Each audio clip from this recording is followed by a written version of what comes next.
Le Forum économique mondial ne tarit pas d'éloges pour ce qu'il appelle le miracle économique du Vietnam, dont la croissance rivaliserait avec celle de la Chine.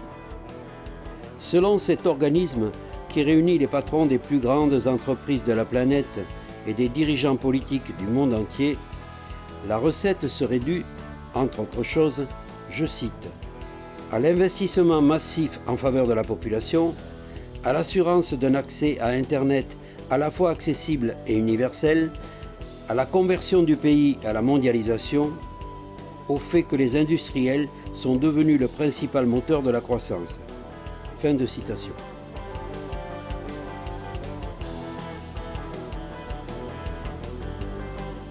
Le touriste de passage qui déambule dans le centre d'Ho Chi Minh Ville, capitale économique du pays, ne peut que constater l'énorme chantier.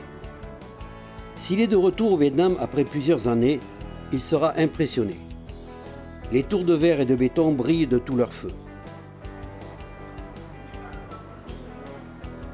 Prix du mètre carré oblige, elles ont sonné le glas de coquets édifices coloniaux et menacent d'étouffer ceux qui résistent.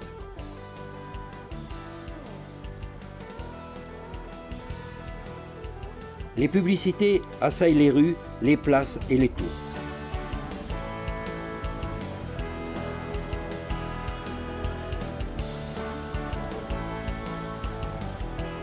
Le Parti communiste, omniprésent, n'est pas en reste.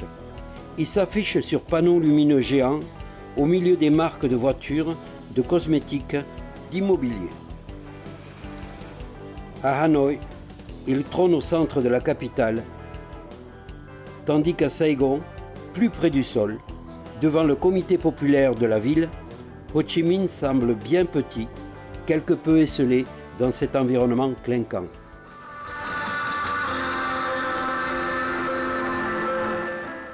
Pour illustrer une vue superficielle et furtive d'une réalité, les Vietnamiens ont une métaphore savoureuse. Passer à cheval en regardant les fleurs. Mais qu'est-ce qu'il y a derrière les fleurs? Je pense que le niveau économique augmente, mais les aspirations les plus grandioses de l'être humain sont le droit à la liberté, le droit à la vie et à la recherche du bonheur. Par exemple, le droit de s'exprimer, le droit à la parole, ou bien aller manifester. Je veux manifester contre la Chine. Impossible. La police me bloque chez moi. Mes aspirations, mes droits essentiels ne peuvent être satisfaits. C'est la pire des atteintes à la liberté, la pire des tortures, le pire des dommages qu'on puisse infliger à l'être humain. Cependant, je cherche toujours une façon de parler. Et aujourd'hui, en répondant à cette interview, j'exerce mon droit à la liberté. Je n'ai pas peur, parce que c'est mon droit.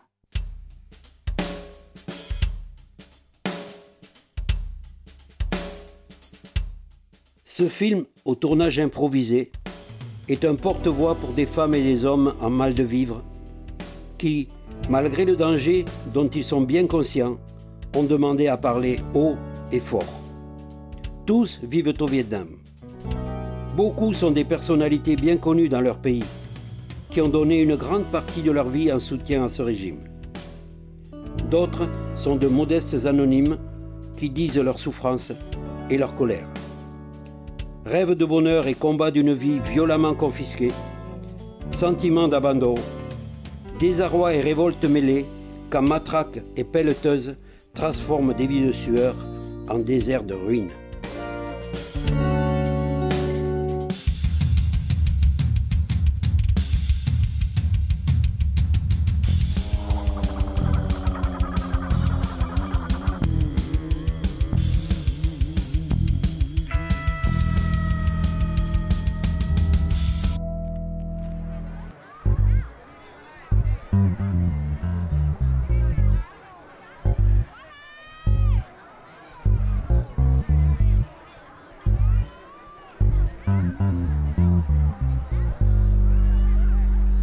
Je pense que nous étions très généreux, une génération généreuse.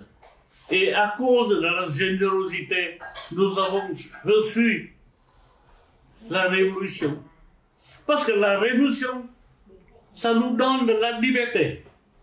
Et on a cru que On a obtenu la liberté avec notre révolution. On n'a on n'a jamais de la suspicion contre quelque chose qui nous sont contre.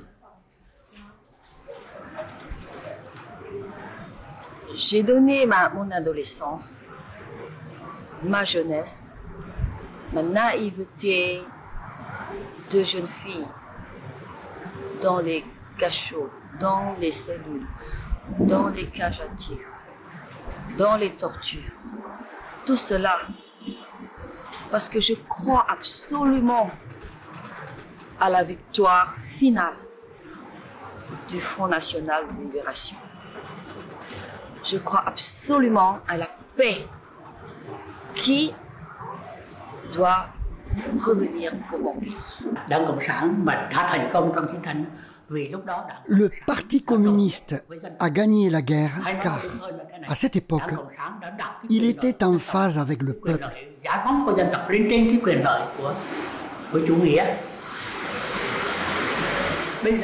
Il plaçait l'intérêt populaire de libération au-dessus de l'idéologie. Aujourd'hui, il fait le contraire, tandis que cette idéologie tombe en décadence. Aujourd'hui, le pouvoir ainsi obtenu est utilisé par ceux qui le détiennent pour devenir des groupes d'intérêt dans la société. On les appelle la bande des capitalistes rouges. Et la corruption est chose essentielle dans ces groupes. Barbare. Ce régime ne mérite plus de durer. J'ai écrit que ce parti était devenu antipopulaire, néfaste pour le pays, très dangereux. C'est pourquoi j'ai déclaré ne plus pouvoir rester dans un tel parti. Je pense que tous mes parents et ancêtres qui ont fait la révolution communiste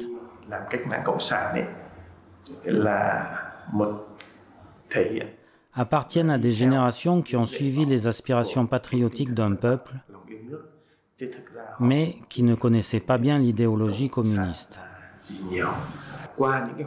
Par mes actions et mes contributions, en donnant mon avis dans beaucoup de domaines différents, je suis très conscient et pleinement responsable dans mon devoir de construire une société civile vraiment saine et progressiste. Nous vivions dans la pluie des bombes et des balles. Mais qu'est-ce qui nous faisait vivre? On peut l'expliquer par l'amour du pays. Actuellement, ce que je ressens,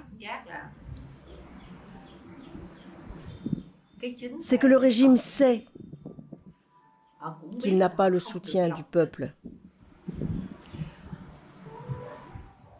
Mais normalement, en sachant cela, il devrait écouter les gens. Et que pensent les gens? Ils pensent que l'on doit gouverner. Or, que ressent-on chaque jour plus clairement? C'est qu'ils ne gouvernent pas. Ils dominent.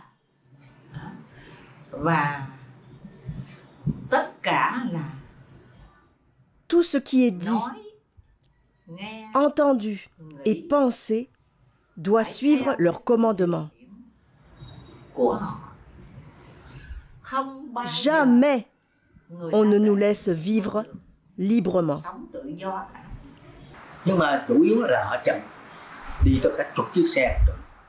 Ils m'ont encerclé avec des dizaines de motos et m'ont suivi jusqu'à mon école pour enfants autistes à Coochie. Ils sont entrés et ont fouillé. J'ai réagi violemment et eu une attaque cardiaque. On m'a transporté à l'hôpital de cardiologie Tam Duc à Saigon pour une opération d'urgence où on m'a posé 3 stents. Anh có bị hả? Thì bị 3 stent. Nó có liên quan đến cái đó không? Thì nó liên quan đó là nó rượt tôi lên tới trên đó. Oui, bien sûr, c'était lié à l'agression. Ils sont arrivés jusque-là, plusieurs dizaines de policiers. Ça m'a mis hors de moi. Mais après ma sortie devant le théâtre municipal pour manifester, depuis ce jour-là, comme ceux qui ont fait des déclarations contre l'article 4 de la Constitution qui donne les pleins pouvoirs au Parti communiste, quel que soit le jour, samedi et dimanche compris, ils encerclent ma maison jusqu'à minuit. Au début, j'ai pu leur échapper, mais ensuite, impossible. Ils sont trop nombreux.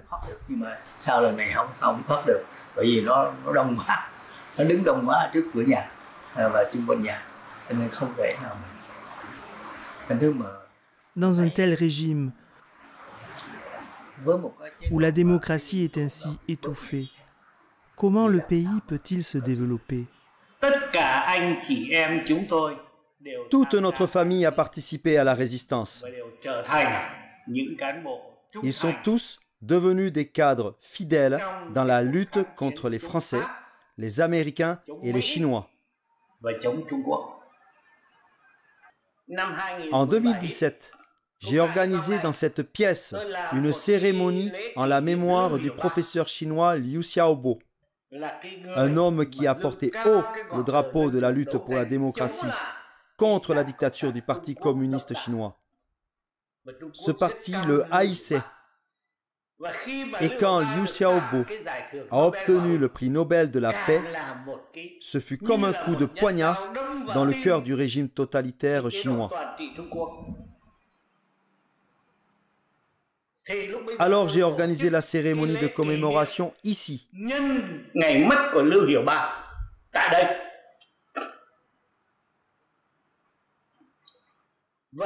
Je pense que c'est la goutte d'eau qui a fait déborder le vase et provoqué mon exclusion du parti. Si on veut résoudre toutes ces questions, la corruption, l'éducation, la santé, etc., il faut le faire au niveau du régime politique. C'est-à-dire qu'il faut le changer. Ce régime, c'est quoi?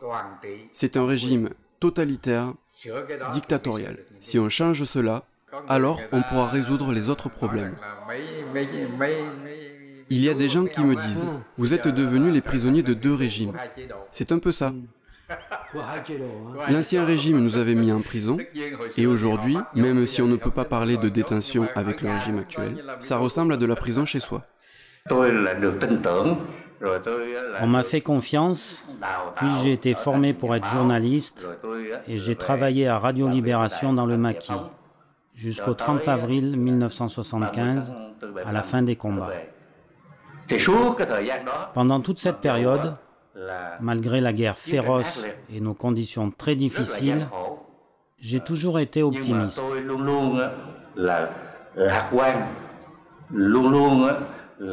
J'ai toujours pensé que suivre le Front National de Libération pour faire la révolution était la voie juste.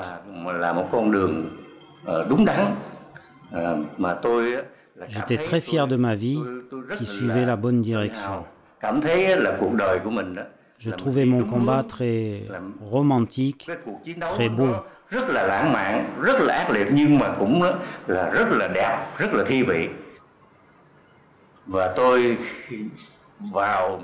J'ai suivi le Front National de Libération quand j'avais à peine 15 ans.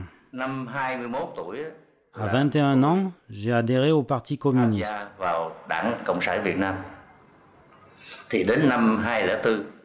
C'est en 2004 que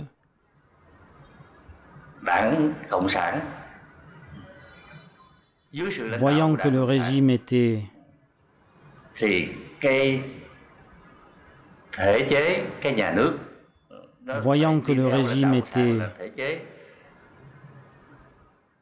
dictatorial, totalitaire, Je n'ai plus été en accord avec lui. Alors, j'ai donné ma lettre de démission. En 2006, l'organisation du parti m'a donné l'autorisation de le quitter.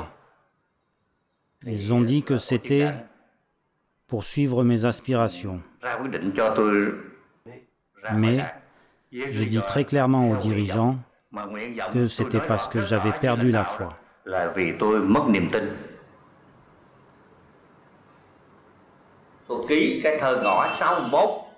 J'ai signé la lettre ouverte des 61 membres du parti.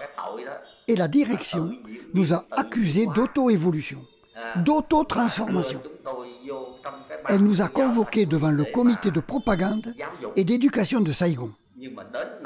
Là, 5 d'entre nous, anciens du mouvement des lycéens contre l'ancien régime, Vovanton, Wintamman, Lekong Yao, Buitingan et moi, devions faire notre autocritique et être éduqués pendant 2 heures. Nous avons longuement parlé et lorsque nous avons fini, le comité de propagande n'a pas argumenté. Et surtout, Buitingan leur a dit sans détour: notre parti aujourd'hui est lâche envers l'ennemi et cruel envers les gens. C'est-à-dire lâche envers la Chine et cruel envers notre peuple. Gagner, gagner contre qui? Perdre, perdre contre qui? Gagner quoi? Perdre quoi? Si on parle de gagner, alors oui, le Nord a gagné militairement. Mais il a perdu complètement par la guerre qui a affaibli le pays. Et il doit maintenant s'engager sur la route qu'il reprochait au Sud. Ainsi, tout considéré, le Nord a perdu.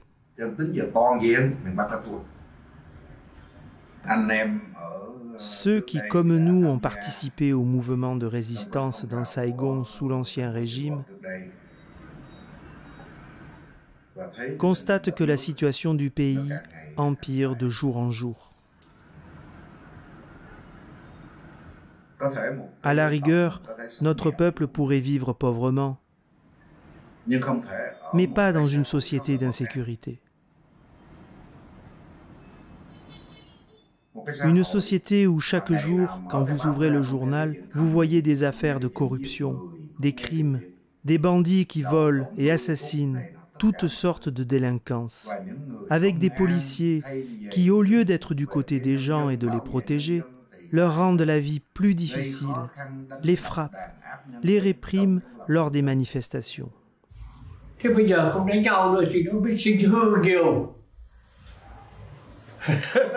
Maintenant que les combats ont cessé, ils ne se mobilisent plus pour la victoire. Ils ne pensent qu'à manger et à boire de l'alcool. Il y a beaucoup de corruption chez les hauts dirigeants. Rien de bon.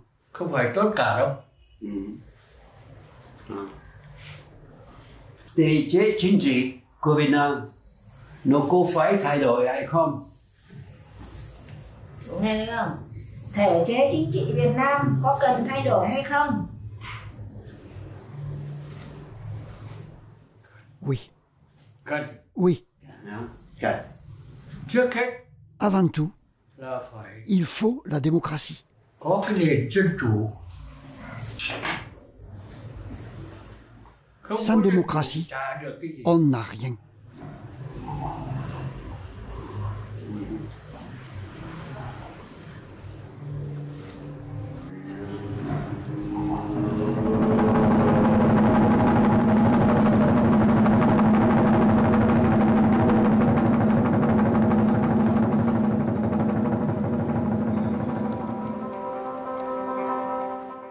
Selon la légende, l'épée magique avec laquelle le roi Léloi aurait vaincu les envahisseurs chinois au XVe siècle a été confiée à une tortue légendaire habitant un lac du centre de Hanoï pour qu'elle en soit la dépositaire afin qu'elle la restitue pour faire face à de nouvelles agressions venues du nord. En 2016, une descendante de cette vieille dame a été repêchée sans vie dans les eaux du lac, juste quelques jours avant l'ouverture du 12e congrès du Parti communiste vietnamien. Certains y voient un mauvais présage pour l'indépendance du pays.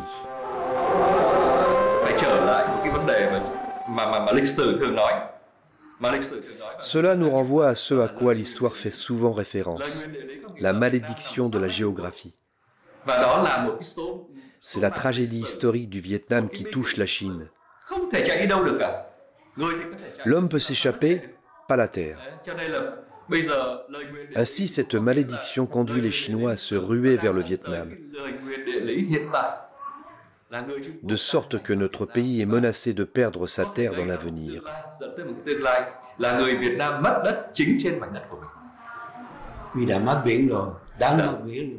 Oui, c'est comme s'il avait déjà perdu sa mère.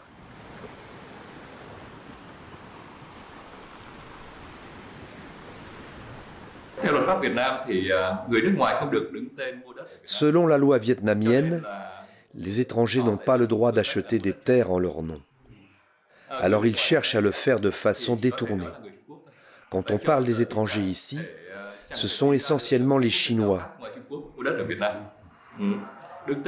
Ils achètent les terres par prête-nom, intime, connaissance ou intermédiaire d'affaires. Personne, aucun organisme n'ose avancer de statistiques officielles sur ces acquisitions. Mais il y en a énormément, et les Chinois ont construit de véritables quartiers. Des quartiers nouveaux, pas anciens. Comme par exemple à Da Nang, Saigon, Hanoï, en pleine capitale.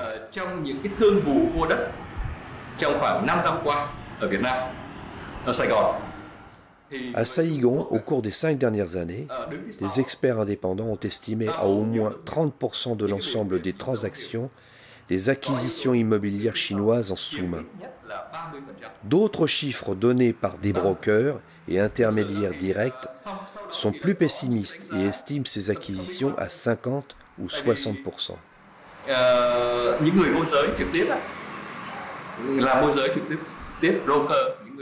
Les Chinois achètent aussi les terres dans la zone côtière, à Da Nang en particulier, où il y a de nouveaux quartiers entièrement chinois. Les autorités vietnamiennes n'interfèrent pas, de même qu'elles ne peuvent mettre les pieds dans les zones industrielles chinoises. À Nha Trang, les Chinois sont très nombreux, de sorte qu'à certains endroits, si vous allez vous promener le soir, vous croiserez 90% de passants chinois.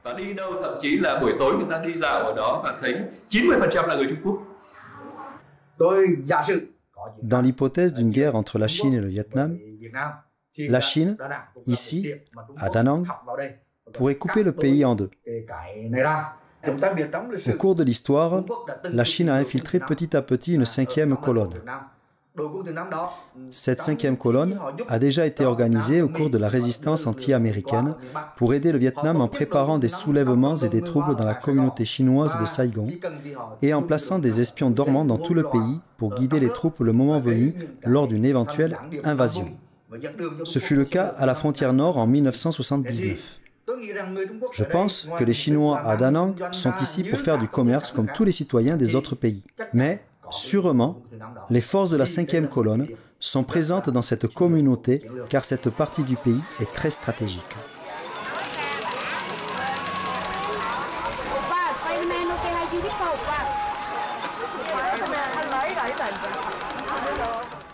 Et là, c'est le pont Phu Dong. Et de ce côté-là, on va faire Bắc Ninh, Bắc Giang et puis Lang Sơn. Vous savez, tous les soirs, je m'assieds par ici et je le compte le convoi des camions qui roulent de la Chine vers le Vietnam. Et selon mes estimations, chaque nuit, il y a quelque sorte, quelques 5000 camions qui qui vont comme des troupes d'armée régulièrement, avec de la phare régulièrement et avec discipline. Et dans la journée, dans la matinée, dans la journée, c'est le retour. Le retour avec des camions, peut-être vite, peut-être plein, je ne sais pas. Parce que ce n'est pas mon métier. Mais seulement je me mets ici pour méditer sur le trafic. Le trafic, c'est la domination. C'est pas encore, c'est déjà l'invasion, c'est fini. Mais maintenant, je pense que c'est la domination. Il faut penser et repenser sur les relations entre Vietnam et la Chine. Il faut le faire ça. Et c'est pas facile. Et c'est pas vite. C'est pas vite. La vitesse ne compte pas. Il faut compter avec le temps. Et le temps toujours roule lentement. Dépouillé et opprimé. C'est la tradition des dirigeants chinois.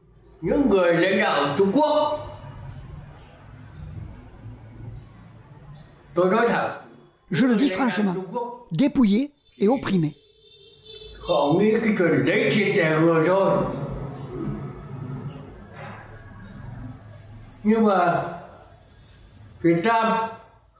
Mais le Vietnam ne peut se déplacer ailleurs.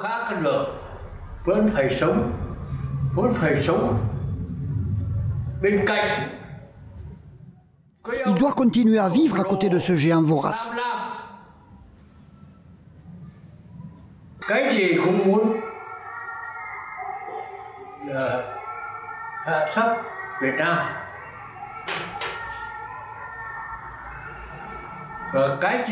Il veut toujours que le Vietnam se plie à lui.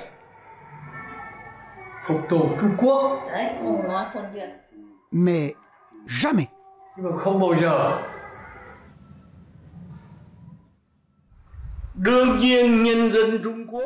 Évidemment, les Chinois sont les voisins intimes du Vietnam. Ils sont comme tous les peuples, source d'amitié et de liens. Mais le peuple ne peut pas ne pas subir l'influence de la classe dirigeante. C'est pour cela que lorsque nous sommes contre la Chine, nous ne sommes pas contre les Chinois, mais contre l'idéologie expansionniste de la Grande Chine. Cette idéologie existe depuis les temps les plus anciens, mais particulièrement dans la période récente de Deng Xiaoping, à la fin du siècle dernier, et de Xi Jinping actuellement. Et cet expansionnisme est devenu beaucoup plus dangereux. Plus dangereux parce qu'il se développe au nom de l'idéologie socialiste. Et au nom de cette idéologie, il trompe à la fois une partie du peuple chinois et une partie des Vietnamiens. Parmi eux, la bande des dirigeants est l'individu Nguyen Phu Trong, président de la République et secrétaire général du Parti communiste, qui parle toujours des dirigeants chinois comme des camarades de même idéologie. Ainsi, comme il existe une pierre de touche pour tester la qualité de l'or, la résistance à la Chine est la pierre de touche pour tester la qualité et la personnalité des patriotes vietnamiens aujourd'hui.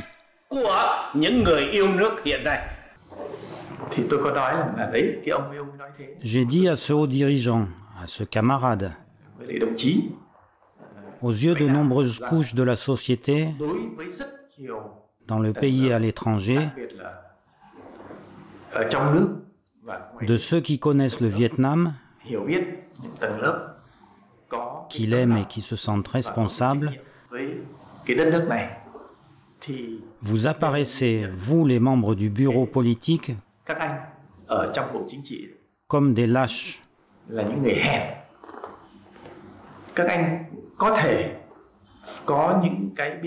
Vous pouvez prendre des mesures diplomatiques ou garder un certain équilibre, mais vous devez montrer devant l'ensemble du peuple et devant le monde que les Vietnamiens, que les dirigeants vietnamiens ne sont pas des lâches, car les gens gentils protègent et soutiennent les faibles, pas les lâches. Si la Chine se livre à des actes d'agression, il faut avoir une attitude digne. Ne pas les laisser réprimer nos compatriotes en mer de façon aussi vile. Ne pas les laisser nous envahir ainsi, pas à pas. Ne pas les laisser nous reprendre la porte d'An Nam. Ne pas les laisser reprendre des dizaines de kilomètres à Ban Ngoc, notre frontière nord, ou ailleurs.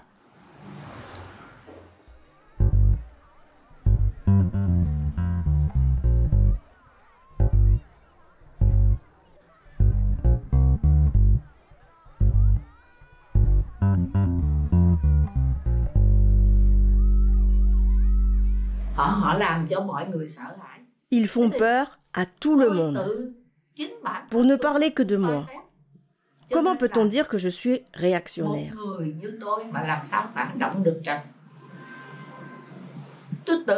Je suis fière de dire que je suis plus patriote qu'eux. Ce régime n'est pas patriote. S'il l'était, il le montrerait face au vol des archipels des Paracels et des Spratleys.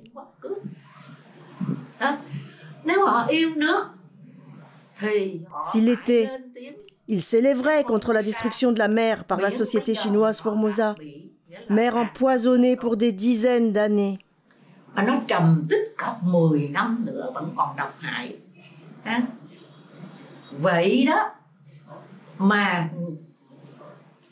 Je suis allée manifester avec des amis pour protester contre cela de façon pacifique. Et j'ai été arrêtée. J'ai été arrêtée de nombreuses fois pour avoir participé à la commémoration des victimes vietnamiennes des agressions chinoises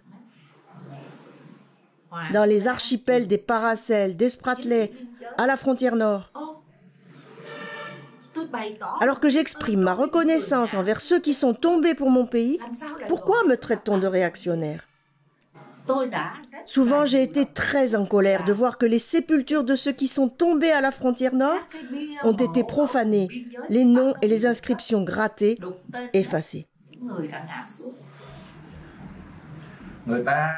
On organise en grande pompe l'anniversaire du 30 avril 1975, jour de la libération du Sud. Mais la guerre du 17 février 1979 n'est-elle pas plus imposante encore? C'est une guerre entièrement tournée vers la résistance à une agression étrangère pour protéger la patrie. Elle s'est déroulée sur une très courte période, face à 600 000 soldats. Dans notre histoire, jamais nous n'avons été envahis d'un coup par 600 000 soldats. Jamais autant de troupes ennemies concentrées sur une de nos frontières. Ce fut une guerre de très grande ampleur. Mais le pouvoir ne permet pas au peuple de la commémorer.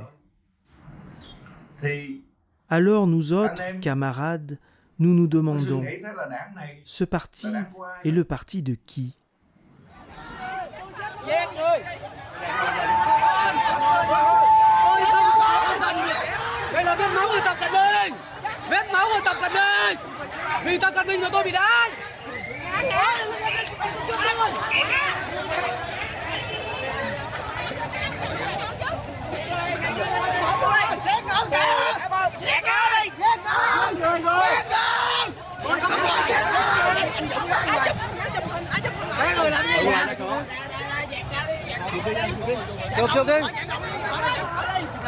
Tôi chết nhưng tôi đuổi gặp Tập Đình ra khỏi Việt Nam. Tôi không chạy rồi. Chơi. Tôi nè. Chụp hình ảnh giùm. Chụp hình ảnh giùm. Bản thân tôi không được tham gia cây Vị Xuyên Hà Giang. Personnellement, je n'ai pas participé au féroce combat de Ha Giang en 1984-85. L'histoire n'en parle pas. Tout comme de la guerre d'agression de 1979, qui n'est que très sommairement abordée dans les livres scolaires. Cette guerre a été très violente et nous a causé beaucoup de pertes. 4 villes de la frontière nord ont été complètement dévastées. Lang Son, Lao Cai, Tam Duong et Cao Bang. Je suis allé à Pho Lu et à Lao Cai en suivant la retraite chinoise. J'ai vu le paysage de dévastation qu'ils ont laissé derrière eux. Voies ferrées complètement détruites, rails tordus, pas un poteau électrique debout, tous les ponts sur le fleuve Rouge écroulés, comme ceux de Ko Cleo et de Cao Hieu. Les canalisations d'égouts détruites.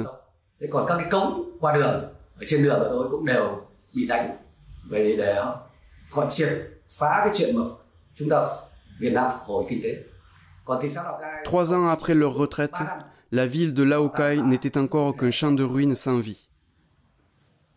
L'usine à eau et l'usine électrique rasées, l'église écroulée, marchés, écoles, habitations dévastées. Une ville fantôme.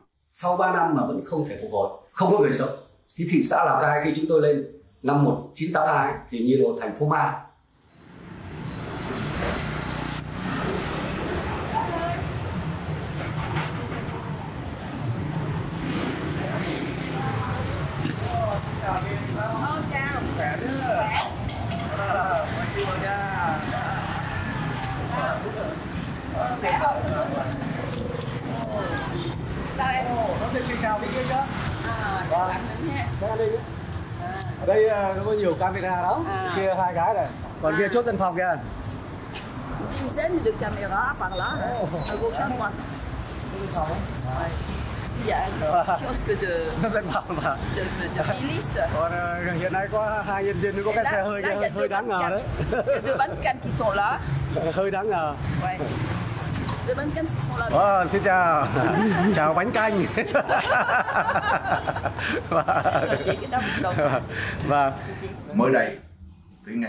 Dernièrement, à l'occasion de l'anniversaire du 17 février 1979, premier jour de résistance à l'invasion chinoise, notre club Liuyudang a publié une déclaration appelant nos membres, nos amis, nos compatriotes à venir se recueillir devant la statue de Trang Hung Dao pour y brûler des baguettes d'encens.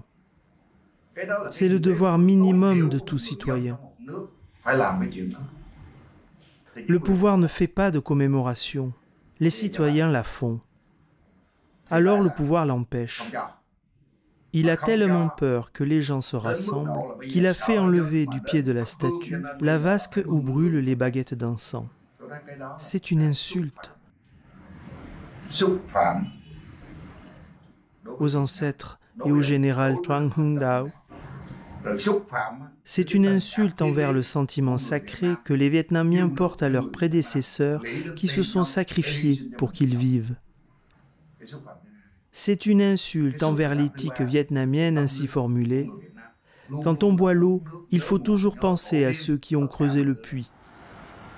Ce 22 mars 2019, avenue du Bac Dang, qui longe le fleuve de Saigon, le légendaire général Trang Hung Dao, vainqueur des envahisseurs chinois au XIIIe siècle, est toujours sous périmètre de sécurité, dépouillé par la voirie municipale de la vasque de cérémonie qui veillait à ses pieds. Elle a été déportée au 33 de l'avenue Vo Thi Sao, où tout est sous contrôle. Reléguée derrière la grille d'entrée, la pauvre immigrée est venue s'ajouter en potiche aux 2 vasques attitrées, l'une campée devant la statue, l'autre juste devant le temple.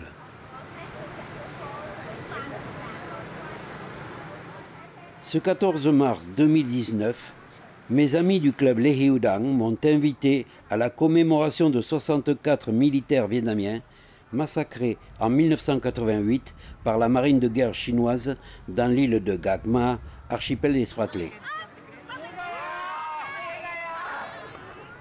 Rendez-vous au temple des rois Hung Vuong, dans le parc de Tao Dang, au centre de Saigon. La veille, tout est paisible.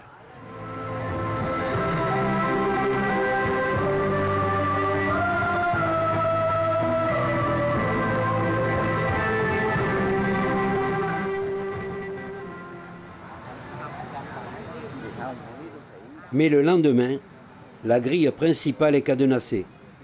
Seul le portillon latéral permet l'accès à la cour où se trouve la vasque pour le cérémonial. Presque tous les amis ont été bloqués chez eux par la police. Nous nous retrouvons 4 septuagénaires, vite identifiés. Voilà. Et là, il nous a montré du téléphone.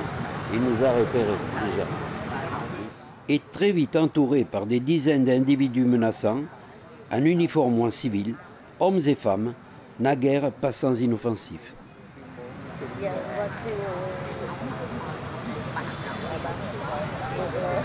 Cảm nha. Ông này ông ngoài ông quay. Dạ. Dạ. Không có chụp. À, có phải chú đi chung đoàn với không? À dạ. Sorry sir, no picture in this temple. Không có tiếng Anh nữa. Why? Because some monk, she said, cannot. But nhưng mà hôm qua chú đi đến đây, quay phim, chụp ảnh, thoải mái. Tại sao buổi sáng này thì không được? Because yesterday different today. Yeah, so sorry. Because today là lễ tưởng niệm những liệt sĩ đã ngã xuống tại Đàn Ma năm 19.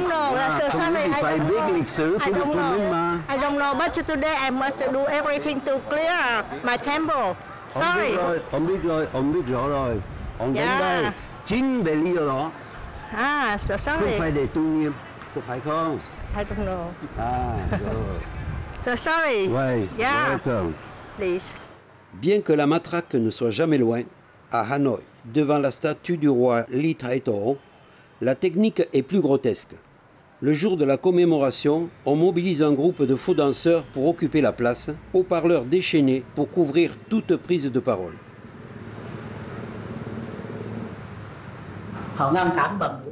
Ils empêchent la commémoration de toutes les façons, jusqu'à louer des groupes qui dansent et chantent comme sur la place Ly Thae-to. Terrible, comme une bande de prostituées. Mais nous ne sommes pas impuissants. Nous allons porter des fleurs en mer, à Vung Tau, ou Kangyeu, ou Phan Thiet, ou encore ailleurs. Toutes ces commémorations dans des lieux très lointains, parce qu'ils nous bloquent chez nous le jour J, alors nous partons en avance et nous nous rejoignons ensuite.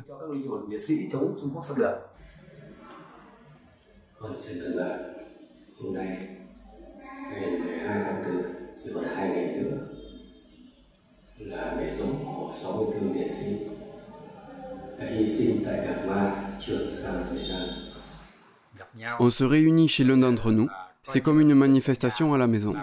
On expose des slogans et on se tient à côté pour la photo à envoyer sur le net.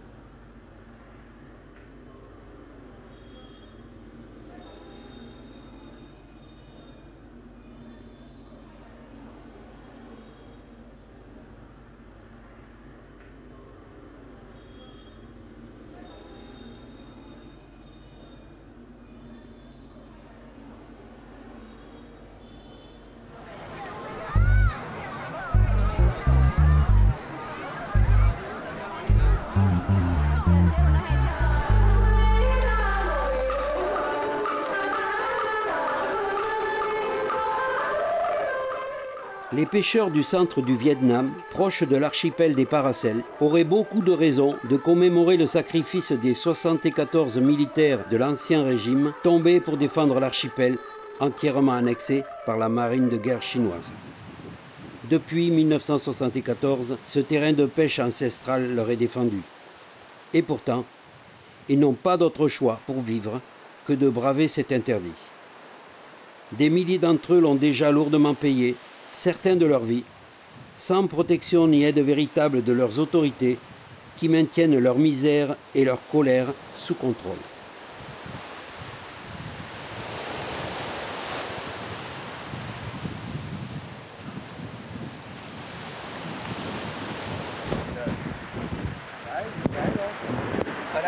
Dạ, đại này vô lấy. Bén vô lấy vô lấy, nó bén lên mét. Đây, nằm nghiêng. La balle est entrée ici, à l'aisselle. Elle a traversé l'épaule et elle a touché l'œil. Bén đây, vô đây rồi nó bén lên luôn, sạch luôn.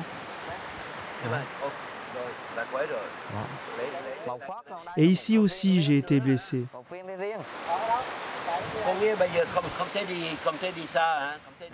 De la maison à ici, c'est déjà difficile et douloureux de me déplacer. Non, je ne peux pas. Je mets mes lunettes. Non, je vois pas clair.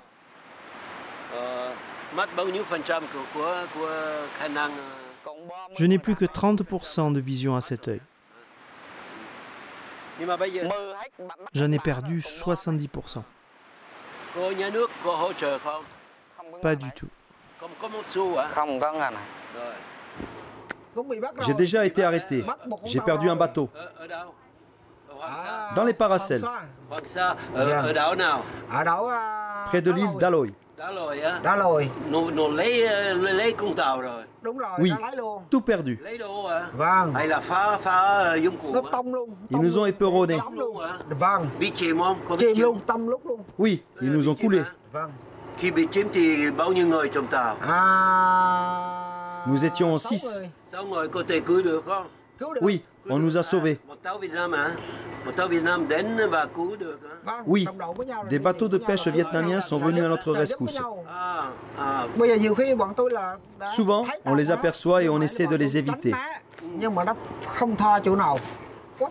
Mais ils ne nous lâchent pas et veulent nous couler. Quand ils n'y arrivent pas, ils lancent des projectiles et brisent les vitres de la cabine. De jour comme de nuit. C'est très difficile. Alors je voudrais que l'État nous aide, moi et les autres pêcheurs.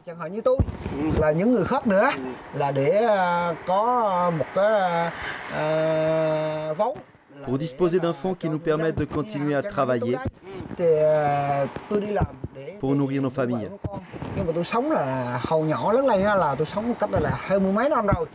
Je vis comme ça depuis plus de 10 ans. J'ai toujours collé à la mer et ne sais rien faire d'autre pour gagner ma vie. L'État et le gouvernement doivent nous aider à vaincre les difficultés.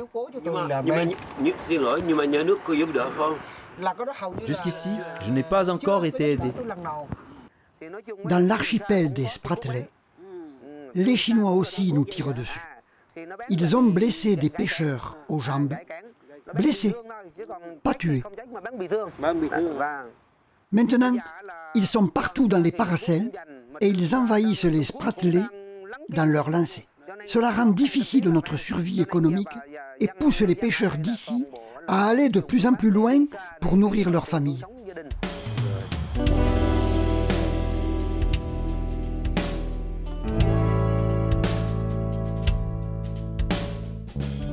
Ainsi, les bateaux bleus s'aventurent-ils, consciemment ou non, dans des eaux lointaines sous souveraineté étrangère, comme en Nouvelle-Calédonie. Au-delà des dangers du périple sur des embarcations d'un état douteux, l'aventure se solde souvent par la perte du bateau, l'équipage molesté par les pêcheurs indigènes, la prison. Avec, de retour au pays, la double peine de l'interdiction de pêcher pendant 6 mois et de l'amende substantielle à payer. Et, dans les cas les plus tragiques,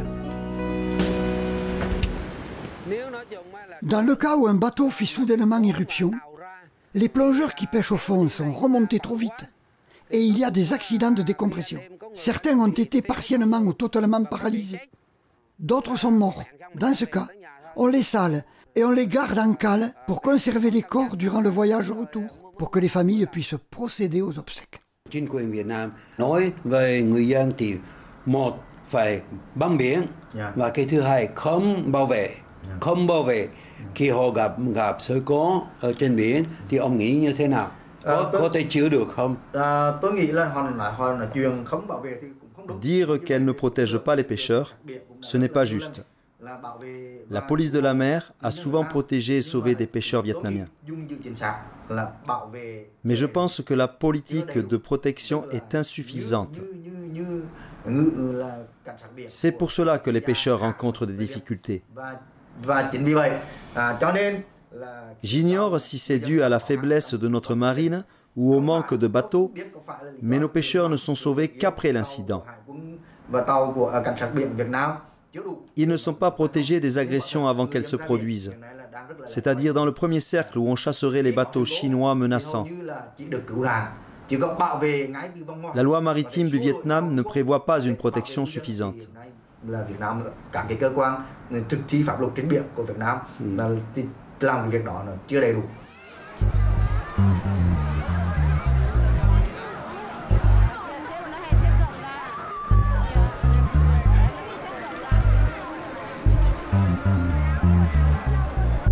Tôm cá chết đây ngay đây này, đi biển sạch em mô, đi tắt lên đây ngay vài đây này, đi hỏi các anh em mô.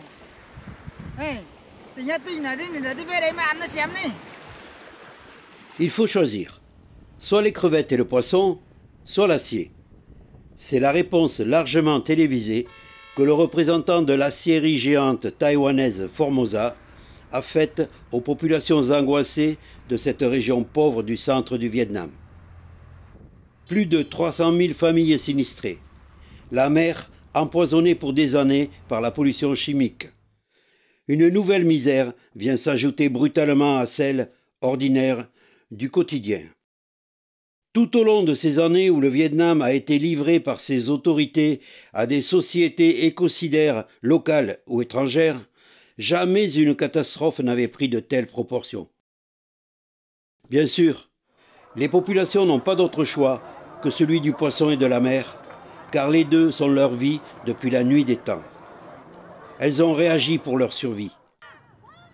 Et comme pour conforter le cynisme du dirigeant de Formosa, les autorités ont traité les victimes qui protestaient par la matraque et même la prison. L'un d'entre eux a été condamné à 13 ans ferme pour avoir filmé, photographié et diffusé des scènes de bastonnade perpétrées par les drapeaux rouges, ces bandes de miliciens drapés dans le drapeau national aux ordres de la police. Tous les recours en justice contre Formosa ont été rejetés par les tribunaux vietnamiens.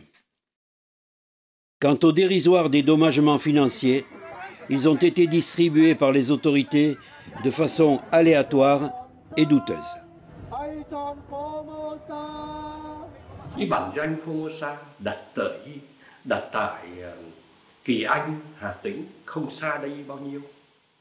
Formosa a établi ses quartiers dans le village de Kỳ Han, province de Hà Tĩnh, près d'ici. Et la catastrophe de Formosa n'impacte pas seulement les provinces de Hà Tĩnh ou de Quang Binh, mais touche aussi Quang Tri, Hue et tout le pays. Aujourd'hui encore, des étudiants ont révélé que les causes à l'origine de la catastrophe sont toujours actives, que les courants marins continuent de transporter encore les substances toxiques, qu'on continue d'enterrer ces déchets à proximité des cours d'eau. Ainsi, le désastre ne touche pas que la mer, mais aussi les courants d'eau chaude, les sources et les nappes souterraines. Qui sait quand est-ce qu'on nettoiera tout cela? Mais c'est très regrettable que jusqu'ici, l'État n'ait pas encore utilisé de technologies avancées pour éradiquer ces poisons. Il est aussi regrettable que l'aide de coopération proposée par les Nations Unies et d'autres pays ait été refusée.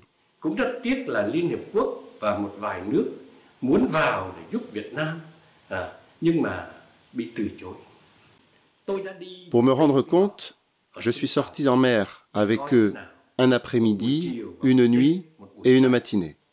Nous n'avons pris que quelques poissons, bien que nous ayons déroulé les filets sur plus de 30 km. Il n'y a plus de poissons dans cette zone.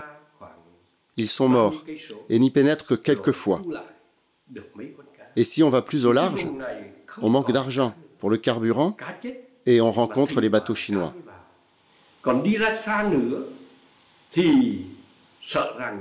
Et ces bateaux chinois utilisent des filets qui raclent tous les poissons, gros et petits, ce qui plonge nos pêcheurs dans une situation terrible.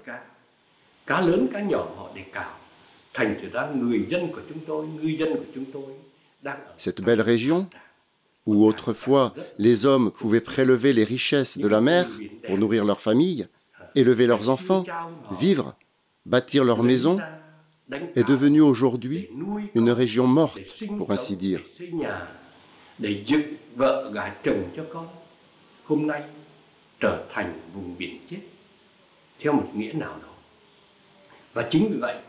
C'est pour cette raison que les enfants, à peine le collège terminé, cherchent à partir à Taïwan, en Thaïlande, au Japon, en Australie, ou dans des containers mortels, comme les 39 victimes dont nous avons entendu parler récemment.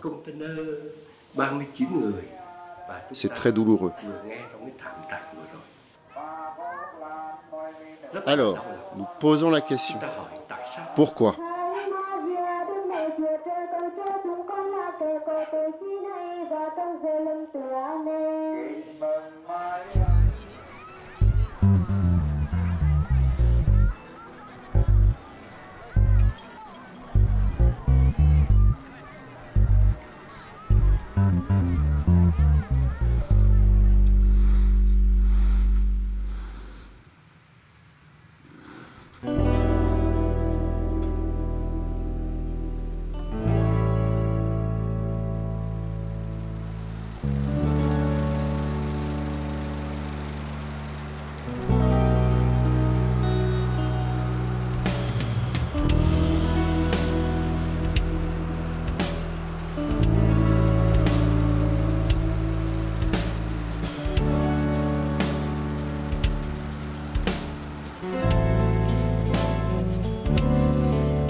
Durant des décennies d'un passé pas si lointain, des générations de paysans vietnamiens ont payé un très lourd tribut dans l'espoir de garder leurs terres ou de les reprendre.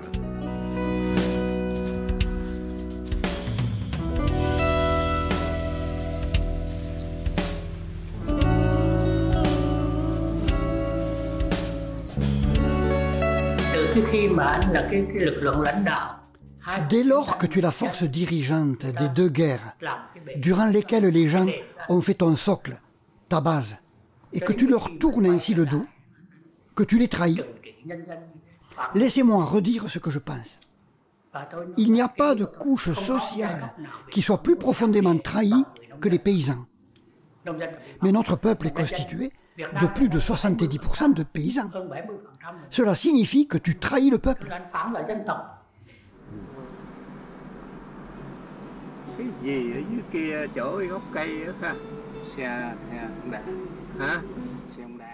La loi vietnamienne affirme que la terre est la propriété collective du peuple, mais en même temps mentionne que c'est l'État qui administre cette propriété et donc son usage en le transmettant au peuple. La contradiction est flagrante entre la première proposition et la suivante. Car le vrai propriétaire est celui qui attribue ou retire l'usage. Or, au Vietnam, la Constitution établie sous l'égide du Parti communiste confère le rôle dirigeant de l'État et de la société à ce seul Parti communiste. C'est donc lui qui administre les terres à sa guise, qui en accorde ou en reprend l'usage selon sa loi. C'est la source principale de corruption qui permet aux différents groupes d'intérêts, je parlerai carrément de groupes mafieux, de se lier avec des hommes d'affaires cupides et des fonctionnaires de l'État.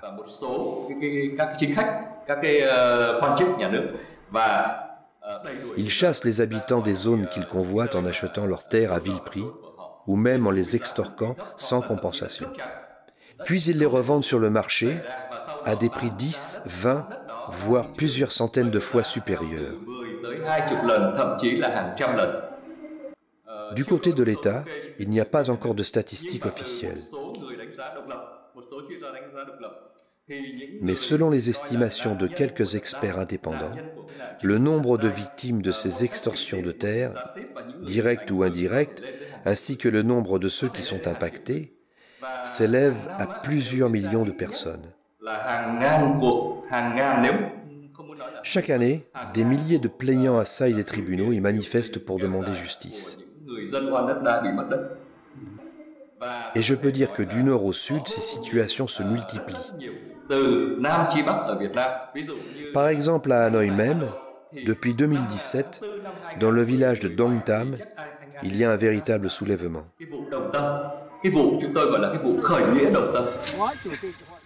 Malgré des tentatives de dialogue pendant 5 ans, la colère explose quand la police, l'armée, les autorités du parti lancent leur offensive pour réquisitionner 59 hectares de terres agricoles du village de Dong Tam au profit du groupe Viet Tel appartenant à l'armée. Les villageois appellent à la révolte comme le faisait le Viet Minh au temps des colonialistes français.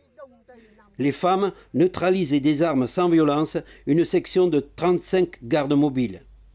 Ils seront leurs invités pendant 3 jours dans la maison de la culture du village.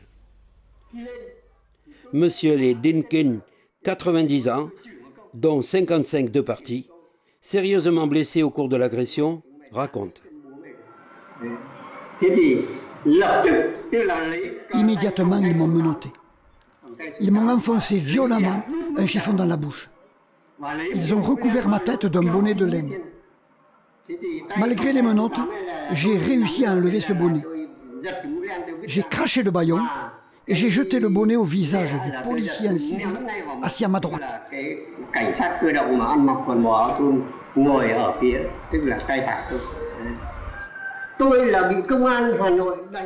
J'ai été frappé par les policiers de Hanoï qui m'ont rendu infirme. Ils m'ont fracturé le bassin. Triple fracture du fémur.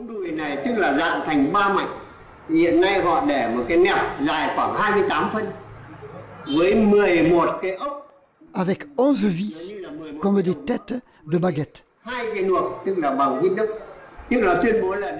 Et 2 plaques pour fixer la prothèse. On m'a fait 17 points.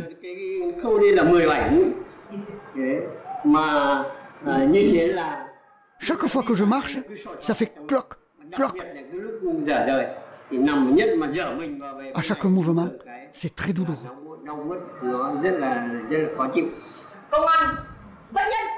Les policiers sont inhumains. Ils protègent les corrompus. Quand le peuple s'exprime, il est chassé. Seuls les corrompus sont protégés.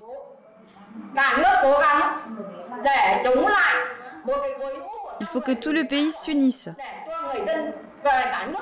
pour éliminer la tumeur de la corruption, pour qu'on puisse gagner notre vie tranquillement, simplement, normalement.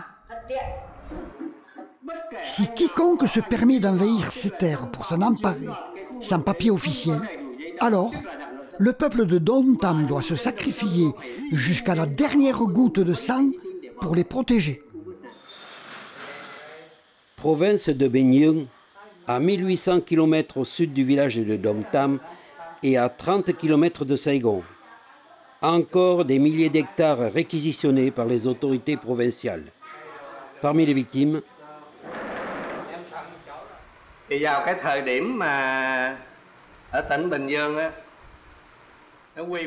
avant qu'ils planifient de nous prendre les terres pour en faire un complexe industriel,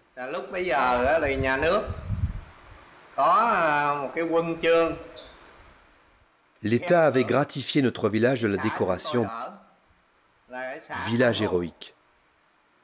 Parce que beaucoup d'entre nous s'étaient sacrifiés pendant la résistance contre les Américains. Quand je suis allé rencontrer le directeur adjoint du comité populaire de la province, M. Tran Van Looy, il m'a dit « Bon, à l'époque, vous avez été un village héroïque. Maintenant, dis à nos compatriotes qu'ils doivent continuer à se sacrifier pour construire le pays. » Alors je lui ai demandé « Maintenant, vous voulez qu'on se sacrifie pour qui? Nous avons versé notre sang, laissé nos vies. Et maintenant, vous prenez nos terres pour enrichir qui? Au détriment de qui?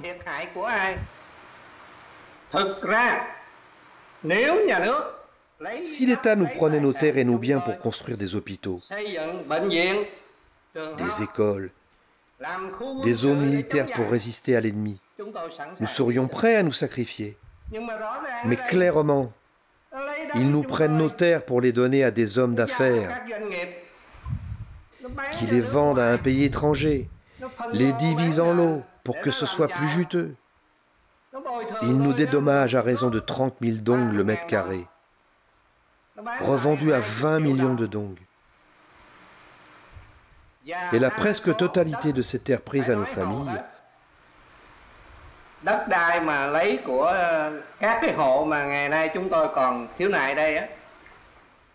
ont été laissées en friche, en attente d'acquéreurs. Ils n'ont rien fait d'autre que d'investir en quelques allées goudronnées, quelques infrastructures, pour vendre au prix fort. Comment, dans ces conditions, pourrions-nous nous sacrifier? Le pouvoir local a multiplié les pressions pour nous opprimer et prendre nos biens. Ce qu'ils ont fait en réalité, ce n'est pas contraindre, c'est voler. Quand on contraint, quand on réquisitionne, il faut dédommager. Tandis qu'eux, ils s'en foutent du peuple, qu'ils vivent ou qu'ils crèvent. Ma grand-mère a reçu le titre de mère vietnamienne héroïne. Mes deux grands-oncles sont des martyrs. Le président Phan Van Dong a décerné le diplôme d'honneur de la résistance à notre famille pour son patriotisme dans les deux périodes contre les Français et les Américains. Mon père, Thai Van Phac, a été déporté au bagne de Pulo Condor. À notre modeste mesure, nous nous sommes sacrifiés pour ce pays. Mais maintenant, le pouvoir local de Binh Nhung nous prend 11 000 mètres carrés de nos terres. Vous avez déjà pris nos os et notre sang. Il nous reste un peu de bien pour vivre. Je vous prie de ne pas encore nous les voler. Je suis d'une famille de martyrs. Mon grand frère et mon petit frère sont des martyrs. Ma mère a le titre de mère vietnamienne héroïne. Je possède actuellement 1 hectare de terre. En 2003, le pouvoir de la province de Binh Nhung a planifié de construire un complexe provincial industriel et de services sur nos terres. En 2006, 2007, 2008, ils ont décrété la réquisition en 2 ou 3 vagues. À chaque réquisition, ils ont mobilisé des forces de miliciens, militaires, policiers, plusieurs centaines de personnes, pour encercler la zone et nous en interdire l'accès. Ceux qui ne se soumettent pas sont arrêtés. Que peut-on faire les mains vides devant eux? On se rend. Mais depuis, on continue de porter plainte. On n'abandonnera jamais.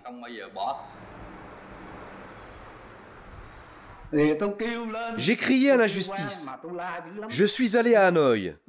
J'ai pris une banderole où j'avais écrit « Je demande au Premier ministre de régler les réquisitions illégales dans la province de Binh Nhung ». J'ai crié tous les jours, jusqu'au jour où les autorités de la province de Binh Nhung ont demandé à la police de me ramener de force ici pour résoudre le problème. Et jusqu'à maintenant, c'est le silence. Maintenant, j'ai la haine. J'ai fait des sacrifices pour la Révolution. J'ai nourri la Révolution. Mais maintenant, la Révolution vole mes terres. J'ai aidé l'État, qui m'abandonne et qui m'affame.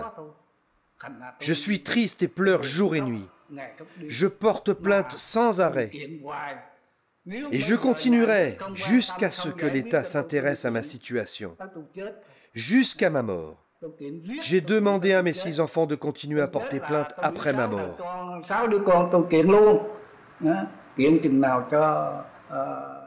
Jusqu'à ce qu'on réussisse. Si l'État ne me donne pas l'argent, qu'il me rende ma terre, pour que je nourrisse ma famille. 4 hectares de terre. Le 1er septembre 2009, ils sont arrivés avec les bulldozers pour raser mes plantations d'EVA, les rizières et 3 maisons.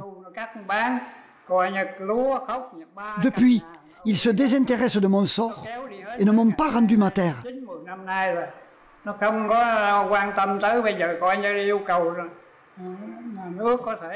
Alors, qu'ils me donnent l'argent pour en acheter une autre pour mes 3 enfants. Ils sont déjà âgés et n'ont pas eu de toit pendant ces 9 dernières années.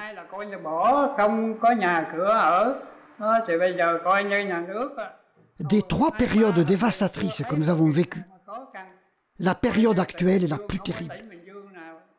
Au cours des 2 périodes précédentes d'occupation étrangère, nos biens ont été brûlés, ravagés, mais il nous restait encore la terre. Aujourd'hui, il ne nous reste rien.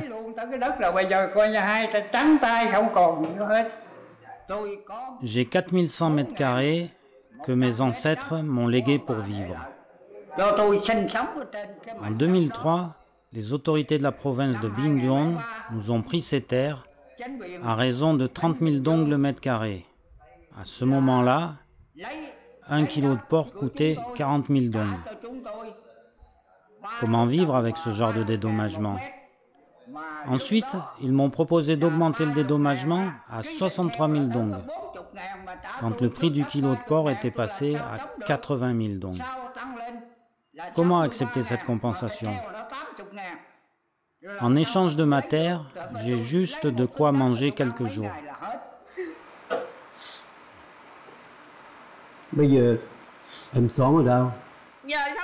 Maintenant, je vis très péniblement, de façon très aléatoire.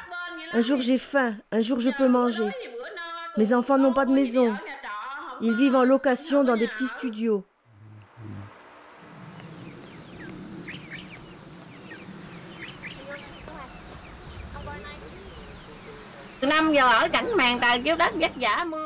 Le ciel est ma moustiquaire et la terre est ma natte. Quand il pleut, le toit est plein de gouttières. On vivait grâce à la plantation industrielle, mais avec sa disparition, on n'a plus rien. C'est la faim et la misère. Mes enfants ne mangent que par de petits travaux précaires. 4 hectares de terre réquisitionnés à raison de 40 000 dong le mètre carré, alors qu'ils le revendent plusieurs dizaines de millions aux investisseurs.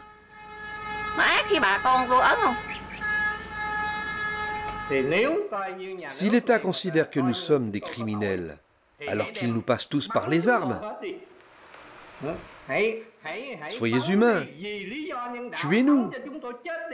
Ne nous faites pas mourir ainsi à petit feu.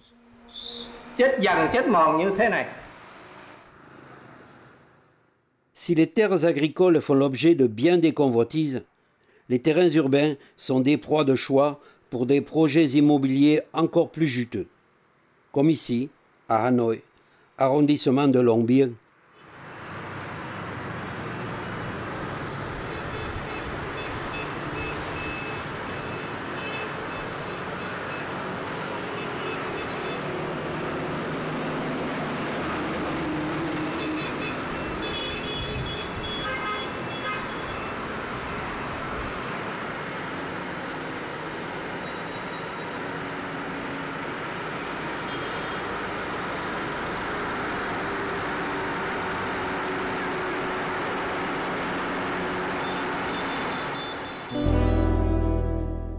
Au cœur de Saigon, près de 20 ans après la réquisition de 60 hectares, les braises sont toujours brûlantes.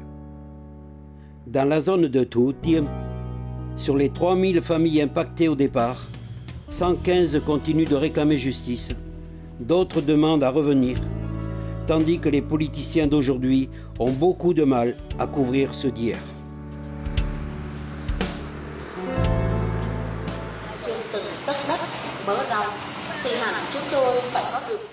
Non loin de là, un mois avant le nouvel an lunaire, 112 familles, la plupart appartenant à la communauté catholique, ont dû fuir devant une armée de dévoreurs de terre. Plus de 1000 hommes et femmes casqués, masqués, avec leurs porte-voix, matraques, pelleteuses et bulldozers. Cái này là nhiều người sung sướng, nhiều người vui lắm, mừng lắm. Có gì đâu, la chim đầy nó cũng nó la. Ăn cướp của người ta đêm nay ngủ không có được đâu. Đêm nay là nhồi máu cơ tim mà chết hết. Không sao đâu, không có phải lo. Ăn ở ác thì sẽ gặp ác. Xe thì tới. Chủ tịch nước ơi, ông chủ tịch nước Nguyễn Phú Trọng, ông đang ở đâu? 5 hectares de maisons et jardins rasés que les familles occupaient depuis 1954. Un nom de plus à ajouter à la longue liste de cette tragédie nationale, les jardins de Lop Hương. Messieurs, est-ce que vous réalisez que vous avez jeté à la rue plus d'1 millier de familles dans une situation insupportable? Chaque fois que j'y pense, c'est insoutenable.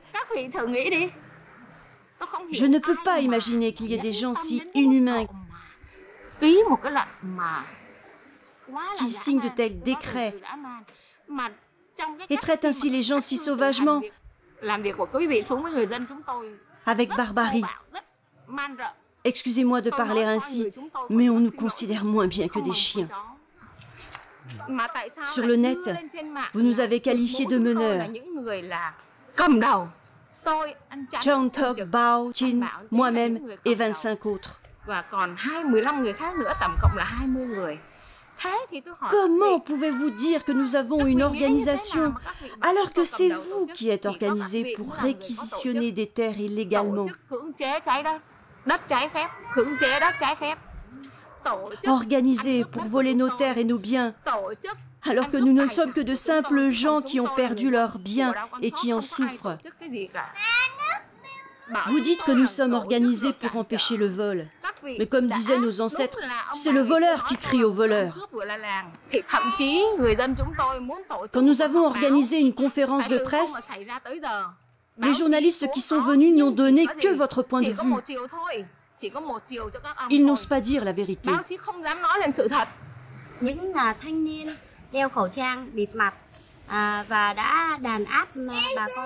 Des jeunes qui portaient des masques de protection en tissu pour se cacher le visage nous ont malmenés et arrêtés.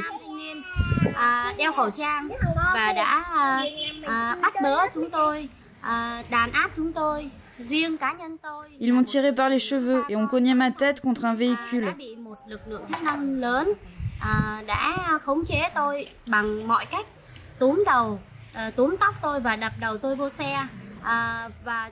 Ils m'ont frappé sauvagement sans que je sache qui.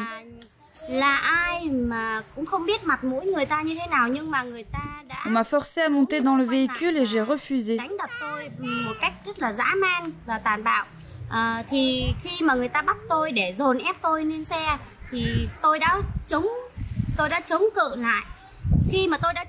Un homme a mis sa main grossièrement entre mes cuisses pour me forcer à monter.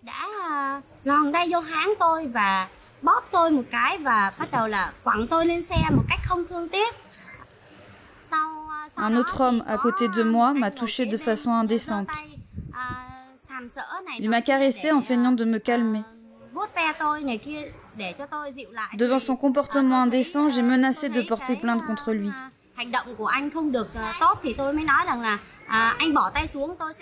Il m'a répondu de ne pas le menacer car c'est un agent de sécurité.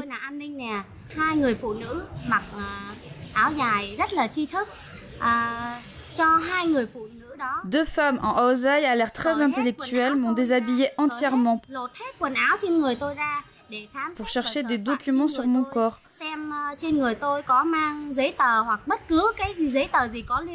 Car j'avais filmé pour avoir des preuves de l'agression et porter plainte.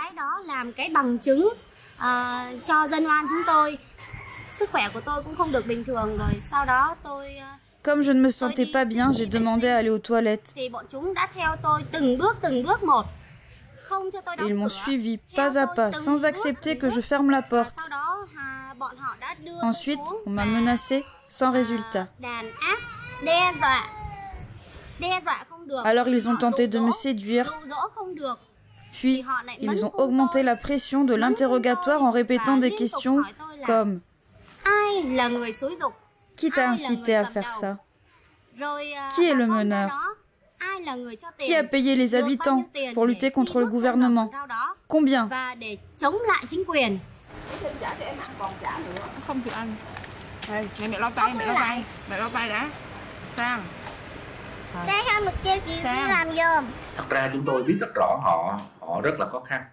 On sait qu'ils sont en grande difficulté.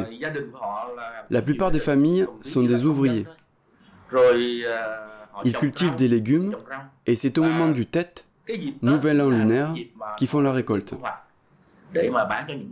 Mais quand à ce moment-là, l'État détruit cette récolte, ils ont de graves difficultés économiques.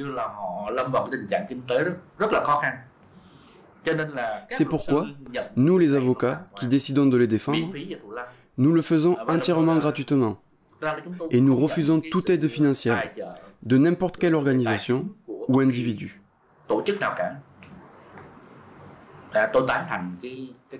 Je suis d'accord pour qualifier de tragédie nationale la situation des gens de Tin Lang, de Dong Tam et de Tu Thiem au sud. Et dernièrement, les jardins de Loc Hung.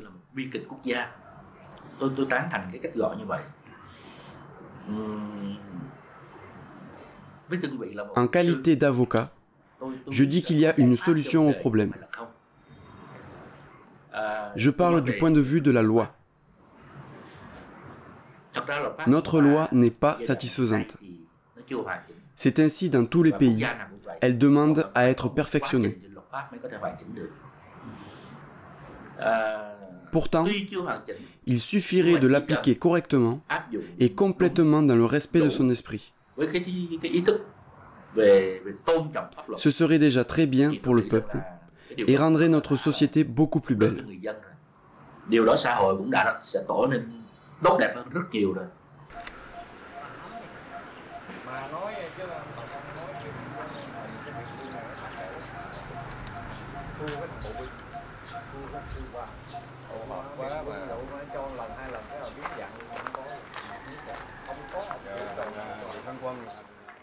Notre État et notre parti, après 1975, ont commis des fautes dans la ligne adoptée, ce qui a empêché la solidarité, la concorde nationale.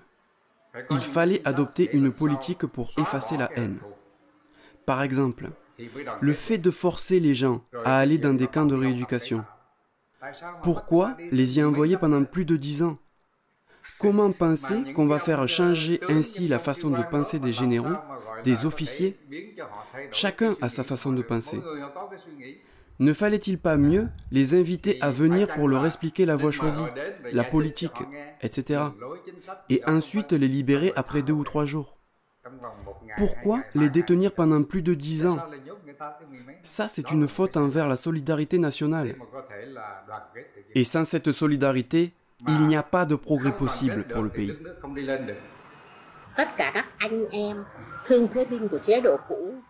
Les mutilés, les handicapés, les soldats de l'Ancien Régime ne reçoivent aucune aide de l'État.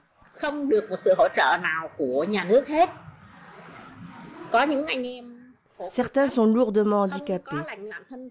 Pas de bras, pas de jambes, pas d'yeux. Il y en a qui mendient, d'autres vendent des ballons de baudruche, d'autres des baguettes d'encens. C'est-à-dire les petits métiers des plus pauvres.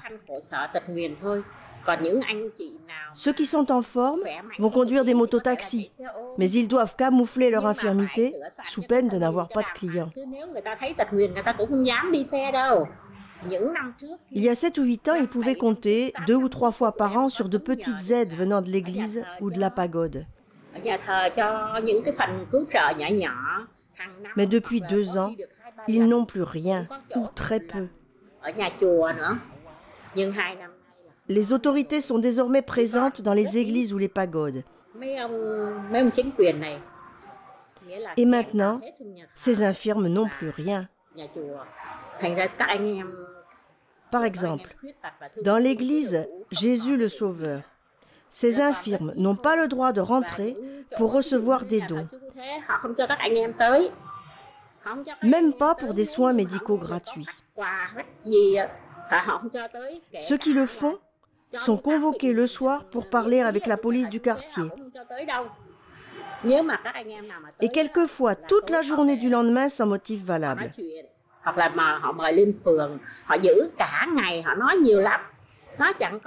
Ils font peur à ces hommes déjà dans la misère.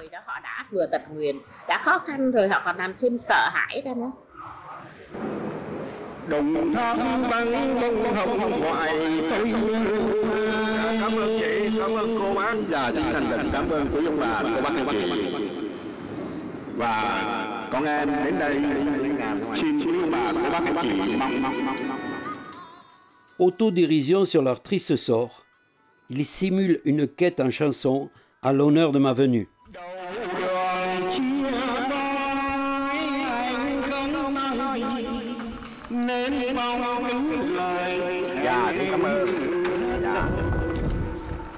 Công sức lao động của chúng tôi hôm nay xin biếu anh, xin anh nhận giùm cho. Rồi, cảm ơn nhiều, cảm ơn nhiều.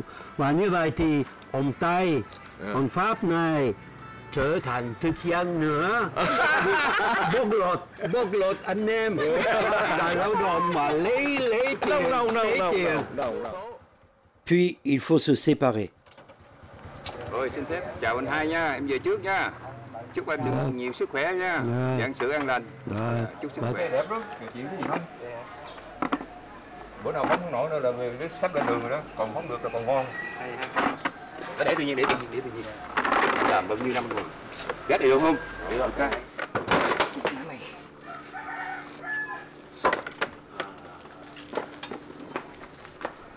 Anh câu cổ nó đi.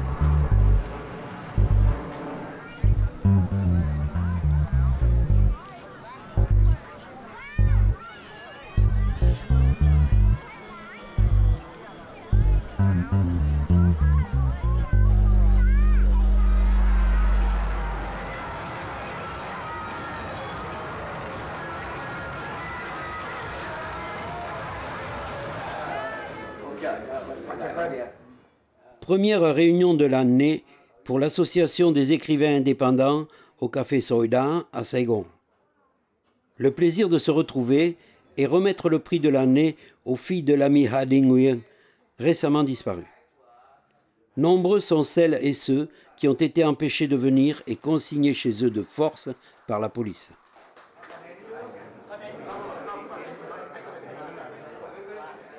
Au fond de la salle, 4 agents de sécurité.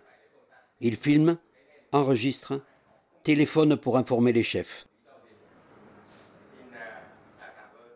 Et finalement, ils provoquent un incident grossier pour interrompre la réunion.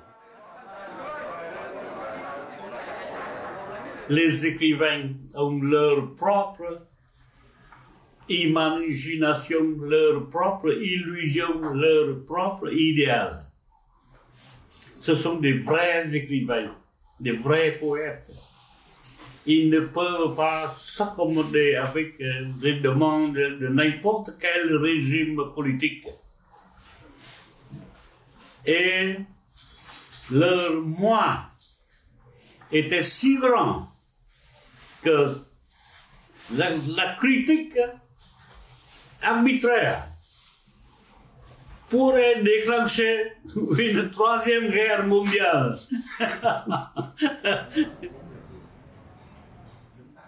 Réunion du club Les Hiudang au café d'Hoang Vien à Saigon pour faire le point des préoccupations, raconter les dernières tracasseries, échanger des analyses sur la situation du pays, décider des activités à mener.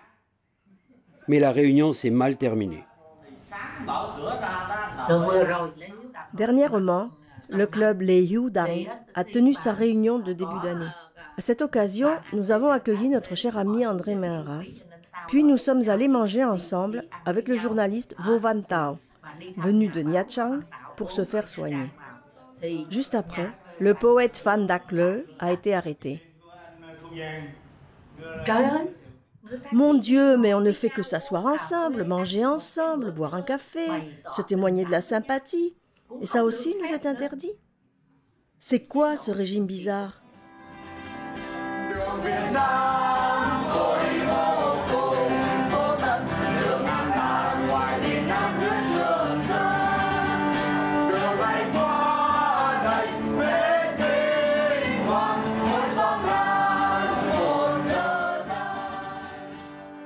La chanson est aussi suspecte de subversion, surtout quand elle réunit des amis.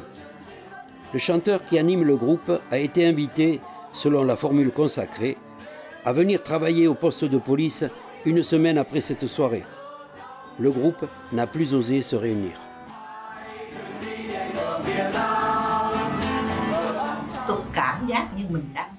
J'ai l'impression de vivre dans une tourmente. Je suis très triste par rapport à ce régime qui utilise à sa convenance la police pour faire n'importe quoi. Je ne hais pas les policiers. Je plains les jeunes. Ils font ça pour le riz et les vêtements. Heureusement que mes enfants ne sont pas obligés de faire la même chose.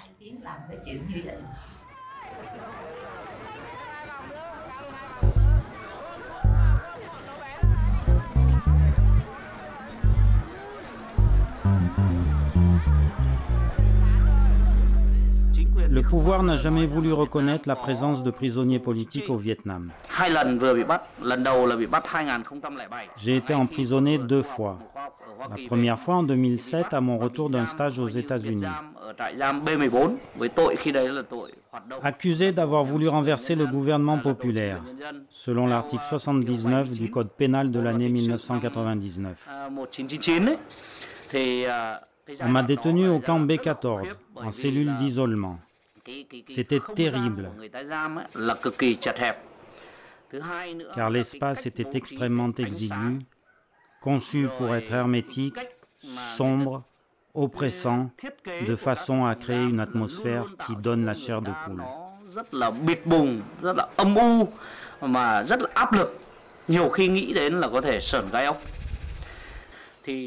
Au cours de la deuxième période, en 2012, j'ai été détenu avec beaucoup de personnes. Nous étions 53 dans une salle de 25 mètres carrés. J'étais au milieu de drogués, de personnes atteintes du sida, de voleurs et d'assassins.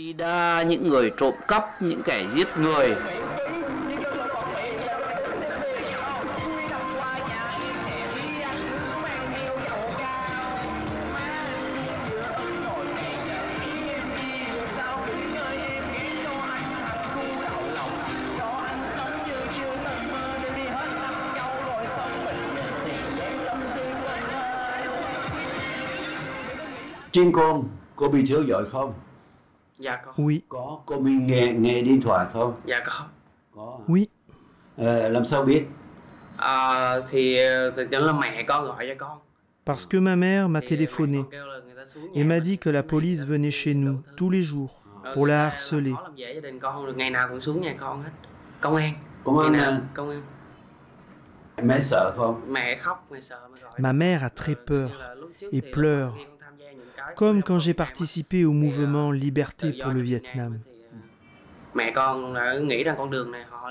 Avant, elle pensait que ceux qui s'élèvent contre l'injustice sont des réactionnaires, au point de ne plus me reconnaître comme son fils pendant un moment. C'était le résultat des nombreuses pressions de la part de la police.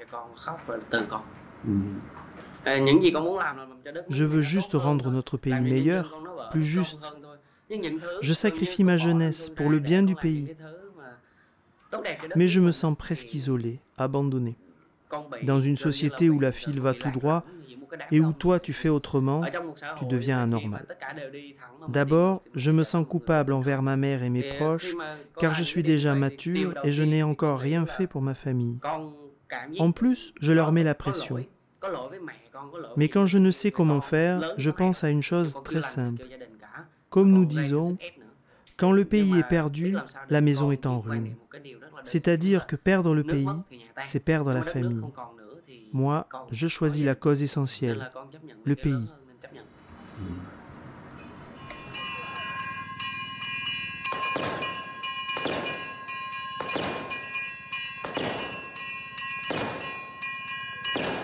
Depuis la première interview des villageois de Dom Tam et du patriarche Ledinkin, un pas dramatique et irréversible a été franchi par le pouvoir. Le 9 janvier 2020, à 4 h du matin, 3000 policiers de combat partent en guerre avec armes lourdes et légères, véhicules blindés. Ils donnent l'assaut au village de Dom Tam, situé à plusieurs centaines de mètres des terres convoitées, qu'ils pouvaient facilement occuper sans dégâts. La maison de la famille Ledinkin est la cible principale. Il est exécuté de 2 balles dans la tête, une en plein cœur à bout portant et une dans la jambe restée valide après la première agression de 2017. Son épouse est sévèrement maltraitée car elle refuse de déclarer sous la dictée de la police qu'elle et son mari tenaient des grenades. 3 policiers perdent la vie dans l'assaut en tombant dans un puits et deviennent ainsi des héros nationaux, montrés en exemple à la jeunesse. Les versions officielles données par des généraux de la police vont se contredire au fil des tout premiers jours. Les arrestations se multiplient et la télévision nationale VTV1 diffuse généreusement les aveux de prétendus terroristes aux yeux hagards et au visage tuméfié. Visite des avocats interdites, obsèques du patriarche sous haute surveillance, solidarité financière de la population bloquée sous ordre du pouvoir par la banque Vietcombank. La violence disproportionnée des autorités à l'encontre des villageois de Dom Tam, ainsi que la sauvagerie de l'exécution du patriarche Ledinkin ont fait de lui un martyr, un symbole de résistance aux expropriations illégales.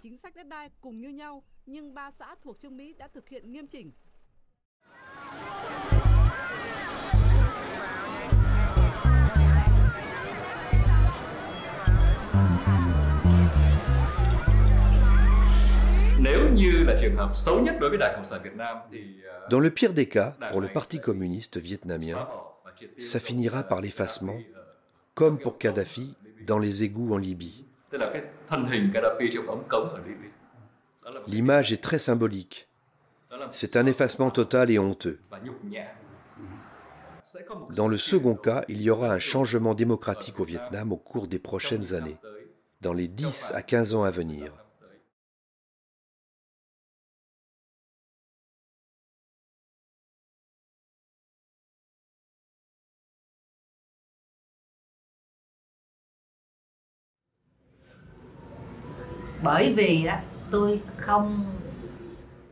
Je pense que ce combat n'est pas celui d'un moment, d'un jour. Il prendra du temps, mais il sera forcément victorieux. C'est ce que je pense absolument. Pourquoi? Parce qu'il y a encore beaucoup de gens qui aiment leur pays. Il y a encore beaucoup de gens courageux. Il y a encore beaucoup de gens intelligents et qui savent. Et il y a la communauté internationale.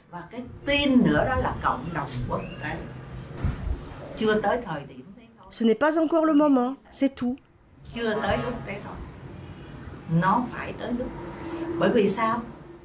Quand tout le monde sera décidé à dépasser la peur, alors il faudra bien que le couvercle saute. Dépasser la peur. On est coincé par la peur. Il y aura certainement un jour la dernière goutte d'eau. Ça, c'est sûr. C'est un régime qui s'agonise. Mais les dirigeants ne se rendent pas compte de leur agonie générale. Ils ne se rendent pas compte. Ils se voient encore très forts. Et ils oublient la force de la nation. Ils oublient la force du peuple.